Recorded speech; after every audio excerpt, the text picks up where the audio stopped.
시청자 여러분 안녕하십니까? JTBC 아침 뉴스입니다. 어제 오후부터 내린 비는 이 시각 현재 대부분 지역에서 그쳤습니다. 지금까지 내린 비는 고창 심원 48.5, 정읍 47.7, 전주 38.2mm 등입니다. 오늘 아침까지 약하게 빗방울이 떨어지는 곳도 있겠습니다. 오늘은 비구름이 물러가고 찬바람이 불면서 다소 쌀쌀한 날씨를 보이겠습니다. 아침 최저 기온은 4도에서 8도, 낮 기온은 10도에서 14도로 예상됩니다. 주 후반에는 맑고 따뜻한 봄 날씨를 되찾겠고 일요일에는 다시 비 소식이 예상됩니다. 일자리를 잃은 예술단원들이 자신들이 소속됐던 전북문화관광재단을 상대로 부당해고를 주장하고 있다는 소식 전해드린 적 있었죠. 이 단원들이 전북지방노동위원회에 조정 신청을 냈는데 최근 기각 판결이 나왔습니다. 그런데 진호위가 이런 결정을 하는데 참고가 됐을 재단의 공문서에서 위조 정황들이 발견됐습니다. 오정현 기자가 취재했습니다. 전북문화관광재단과 예술단원들 사이 부당해고 논란에서 쟁점으로 떠오른 건 매년 정식 채용 절차를 거쳤느냐였습니다.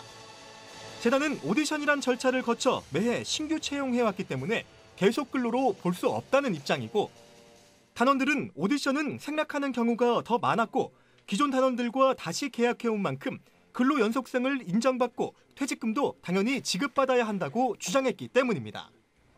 최근 이에 대한 전북지방노동위원회의 판정이 나왔습니다. 결론은 기각, 재단 측 손을 들어준 겁니다. 그런데 재단이 진호위에 낸 증거 서류들이 이상합니다. 2017년 오디션 결과 보고서 예술부감독 최모 씨가 심사위원으로 이름을 올렸는데 한눈에 봐도 2016년 문서와 필체도 서명도 다릅니다. 게다가 심사위원들은 오디션을 개최했다는 당일 면접장이 아닌 서울에 있었던 것으로 확인됐습니다. 그 자리에는 없었어요. 그때 서울에 있었던 것 같아요, 제가. 서울 경동극장에서 이제 연습. 오디션이 형식적이라고 밝혀지면 법적으로 저희가 계속 근로가 인정될 수 있는 여지가 있기 때문에 그걸 부인하기 위해서 이 문서를 위조한 걸로. 위조 의혹에 대해 재단 관계자는 보관하던 자료 그대로 진호위에 제출했을 뿐이라고 말합니다. 저희가 지금 보관하고 있는 서류 중에서 그거를 그대로 카피해서 낸 거란 말이에요. 그렇기 때문에 그 원본을 저희가 조작을 해가지고 내거나 하지는 않죠. 단원들은 중앙노동위원회에 재심을 청구하기로 했습니다. 또 공문서 위조 의혹에 대해선 수사기관 고발을 검토하고 있습니다. JTBC 뉴스 오정현입니다. 지난해 말 고창의 뱀장어 양식장들이 금지약품을 썼다가 물의를 빚었는데요. 이번엔 부안의 한 뱀장어 양식장이 금지약품을 사용하다 적발됐습니다. 같은 일이 반복되면서 관련 업종들이 큰 피해를 보고 있습니다. 정원희 기자입니다. 지난해부터 뱀장어를 키워온 부안의 한 양식장입니다.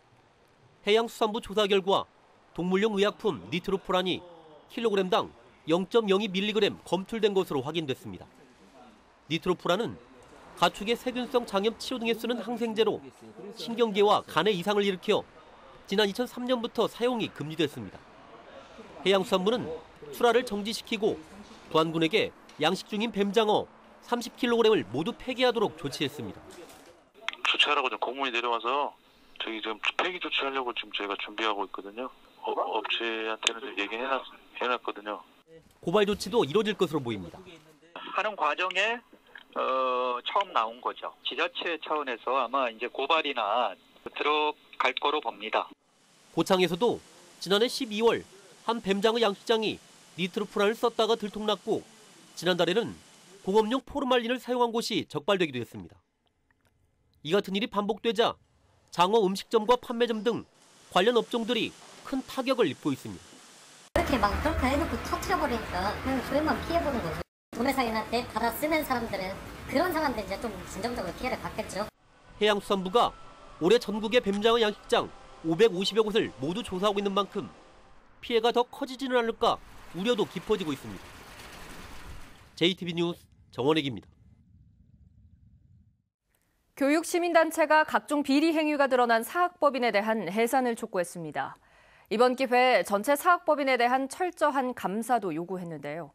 고발장을 접수한 검찰은 해당 법인과 학교에 대한 압수수색을 진행했습니다. 조창현 기자입니다.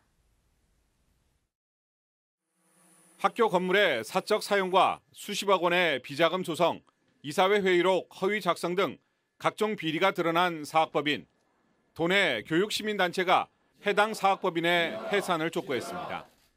이들은 지금까지 밝혀진 비리 외에 또 다른 비리도 의심된다며 교육청에 철저한 감사를 요구했습니다. 기간제 교사 채용은 온전히 교장의 권한에 속하여 부정 채용의 가능성은 오히려 증가하고 있다. 또 이번 기회에 모든 사학법인에 대한 감사를 통해 비리의 싹을 잘라내야 한다고 말했습니다.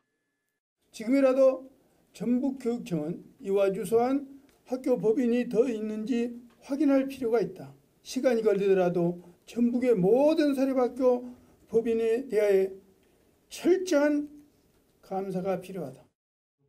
학부모들은 1인 시위 등을 통해 학교 측에 개선책 마련을 촉구할 예정입니다. 일단은 혼자 1인 시위를 준비하고 있고요. 저를 통해서 이 여파가 퍼져나가서 많은 학부모님들이 같이 동참해 줬으면 하는 바람입니다. 중간 감사를 마친 전북교육청은 해당 사학법인과 학교 관계자 11명을 횡령과 배임 등의 혐의로 고발했으며 검찰은 압수수색을 진행했습니다. 학교에서 회계장부와 회의록 등을 압수한 검찰은 조만간 관련자들을 소환 조사할 방침이어서 사학 비리에 명확한 실체가 드러날 수 있을지 주목됩니다. JTB 뉴스 조창현입니다. 정부에서는 쌀 생산량을 줄여 쌀값을 유지하기 위해 논에 다른 작물을 심으면 보조금을 줍니다. 그런데 농민들의 신청률이 낮아서 쌀 공급 과잉과 가격 폭락을 우려하는 목소리가 나옵니다. 권대성 기자입니다. 김제의 이 영농조합은 8년 전부터 논에 콩을 키우고 있습니다. 벼 재배보다 수입이 많자 면적이 처음 30헥타르에서 1000헥타르까지 늘었습니다. 정부는 이처럼 논에 다른 작물을 심으면 지난해부터 보조금을 줍니다. 보조금은 작물에 따라 1헥타르에 325에서 430만 원. 올해는 보조금을 올린 데다가 아무 작물도 재배하지 않는 휴경만 해도 보조금을 줍니다. 그런데 농민들의 신청 면적이 목표 면적의 31%로 지난해 60% 수준에 그치고 있습니다. 낮은 기계화율과 물빠짐 등의 문제로 다른 작물 재배가 쉽지 않고 지난해부터 이어진 쌀값 강세가 꺾이지 않고 있기 때문입니다. 좀 쌀값이 좋아졌으니까 단농사가 전환을 해서 하는 게 좀 힘드니까 오히려 논농사가 좀 수월하니까 그런 면에서 오히려 신청하는 게 좀 꺼려지는 거죠. 이러자 쌀 생산 과잉과 가격 폭락을 우려하는 목소리가 나옵니다. 한국농촌경제연구원은 올해 가을에 15에서 20만 톤의 공급 과잉이 예상되는 동시에 다음 달부터는 쌀값이 하락세로 돌아서고 그 폭도 커질 것으로 내다봤습니다. 정부와 전라북도는 공공비축미 배정 등 추가 지원책을 내놓고 생산 조정사업 참여를 유도하고 있습니다. 필요한 농기계에 대한 지원, 또 그 참여 농가에 대한 그 벼 매입 우선 지원, 우선 배정, 그다음에 배수 개선 사업, 농협의 어떤 무이자 자금 대출 등 여러 가지 정부가 할 수 있는 또 지자체가 할 수 있는 모든 노력들을 여기에 좀 집중을 하고 있습니다. 농림부는 상황에 따라 휴경 의무제 도입도 내비쳤습니다. 휴경 의무제를 포함한 초강력 대책도 함께 저희들이 고심하고 있다는 말씀을 분명히 드리겠습니다. 벼 재배 면적을 미리 줄여 쌀 과잉 공급을 막고 쌀값을 방어하는 일에 비상이 걸렸습니다. JTB 뉴스 권대성입니다. 새만금에선 대규모 태양광과 풍력단지를 건설하는 재생에너지 사업을 추진하고 있는데요. 태양광 단지의 경우에는 정부가 전체 12%가량을 주민이 참여해서 만드는 지역 주도형으로 계획하고 있습니다. 하지만 시민사회단체에선 50%까지 확대해야 한다고 주장하고 있습니다. 송창용 기자입니다. 지난해 10월에 열린 새만금 재생에너지 비전 선포식. 이 계획에 따라 새만금에는 2.4기가와트의 태양광 단지가 우선 건립될 예정입니다. 정부는 이 가운데 12.5%인 0.3기가와트를 전북도민이 참여하는 지역 주도형으로 계획하고 있습니다.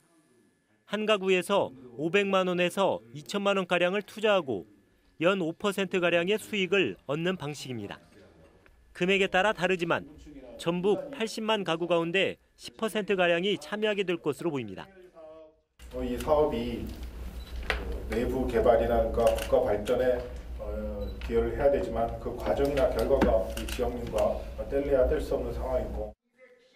하지만 시민사회단체에서는 새만금 재생에너지 사업으로 인한 환경 피해를 최소화하면서 지역 주도형을 전체의 50%까지 늘려야 한다고 주장하고 있습니다. 새만금개발공사 주도형 0.3기가와트와 한국수력원자력 주도형 0.3기가와트 등을 지역 주도형으로 바꿔 사업의 혜택이 주민에게 돌아갈 수 있도록 해야 한다는 겁니다. 이 태양광 사업의 50%는 도민들한테 직접적 이익이 갈 수 있도록 해야 한다고 생각을 하고 있습니다. 태양광 발전 시설의 주민 참여 비율은 새만금 민관협의회에서 결정될 예정이지만 참여 기관과 단체 사이에 의견차가 커 쉽게 결론이 내려지지 않을 것으로 보입니다. JTB 뉴스 송창용입니다. 보리 소비 부진에 판매처를 확보하지 못한 농가들의 어려움이 되풀이되고 있는데요. 군산시가 지역 대표 특산물인 보리 소비를 늘리기 위해 국내에서 처음으로 맥주 원료인 메가의 대량 생산에 나섰습니다. 김진형 기자입니다. 맥주의 맛과 풍미를 좌우하는 메가를 생산하는 시설입니다. 보리를 25도의 온도에서 싹을 틔워 건조 과정을 거치면 일주일 뒤에 메가가 생산됩니다. 올해 메가 생산은 100톤으로 인근에서 생산된 120톤의 보리가 소비됩니다. 국산으로 대체가 되면 수입되는 분량이 농민들이 생산하는 분량이 될 테니까 확실히 늘어날 거라는 것은 생각하고 있습니다. 군산시가 보리의 대량 소비를 위해 국내에서 처음으로 메가 제조에 들어갔습니다. 군산시는 5년 안에 생산량을 2,500톤으로 늘리면 보리 공급 면적이 600헥타르로 늘 것으로 보고 있습니다. 흰 찰쌀 보리 재배 면적의 23%로 보리 소비에 숨통이 트일 전망이지만 현실은 녹록치 않습니다. 군산에서 생산된 메가를 소비할 수제 맥주 제조 시설이 전국적으로 130곳에 불과합니다. 또 메가 가격이 수입보다 2배 비싸고 전통주와 다르게 주세 혜택도 없어 수입 메가 시장을 잠식하기 쉽지 않은 상황입니다. 메가도 사실 수입 메가의 가격 차이가 좀 있습니다. 그 극복할 수 있는 방법은 최고의 보리 생산을 해서 맥주 품질로 겨냥할 계획이고요. 군산시가 불리한 시장 여건을 극복하고 보리의 소비 확대와 농가 소득 증대라는 목표를 달성할 수 있을지 관심이 모아지고 있습니다. JTB 뉴스 김진영입니다. 재생에너지 분야의 유망 중소기업인 주식회사 미래 E&I가 군산시에 투자를 결정했습니다. 남원시는 남원 성터 일대 중앙공원의 명칭을 만인공원으로 변경하기로 했습니다. 주희인 기자입니다. 태양광 발전 분야 전 공정을 수행할 수 있는 미래 E&I가 군산시와 투자 협약을 체결했습니다. 이 업체는 앞으로 태양광 부품인 접속반과 전기자동차 전장장치 부품을 생산해 침체에 빠진 지역 경제에도 도움이 될 전망입니다. 남원시는 정유재란 때 10,000명의 의사가 순절한 남원 성터 주변 중앙공원의 명칭을 역사적 의미를 살리기 위해 만인공원으로 변경했습니다. 남원성의 역사성을 살리고 1만 의사의 숭고한 정신을 이어받아 역사와 문화가 어우러지는 공원으로 조성해 나가겠습니다. 임실 지역에 원스톱 통합복지 서비스를 제공하기 위한 찾아가는 행복임실 누리단이 활동을 시작했습니다. 행복임실 누리단은 거동이 불편하거나 정보를 몰라 혜택을 받지 못하는 주민들을 찾아가 원스톱 통합복지 서비스를 제공할 예정입니다. 지난 2005년부터 발행된 장수사랑 상품권의 판매액이 165억 원을 넘어섰습니다.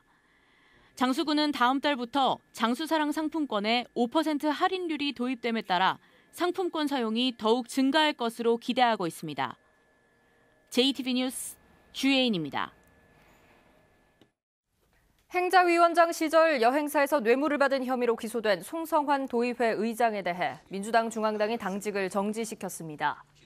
윤호중 민주당 사무총장은 부정부패 연루자에 대한 제재 규정을 담은 당헌 당규에 따라 송 의장의 도당 인사위원, 상무위원, 전국 대의원직을 정지시켰습니다. 송 의장은 임시회 개회식에서 자신은 결코 뇌물을 받지 않았다며 최근 상황에 대해 도민들에게 사과하고 재판에서 명예를 회복하겠다고 말했습니다. 하지만 민주당 의원총회에서도 의장직 사퇴를 요구하는 목소리가 나오고 오는 29일 도의회 윤리특위도 예정돼 있어 향후 결과가 주목됩니다. 진심으로 감사의 말씀을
JTBC 아침 뉴스를 마칩니다. 함께해 주신 여러분 고맙습니다.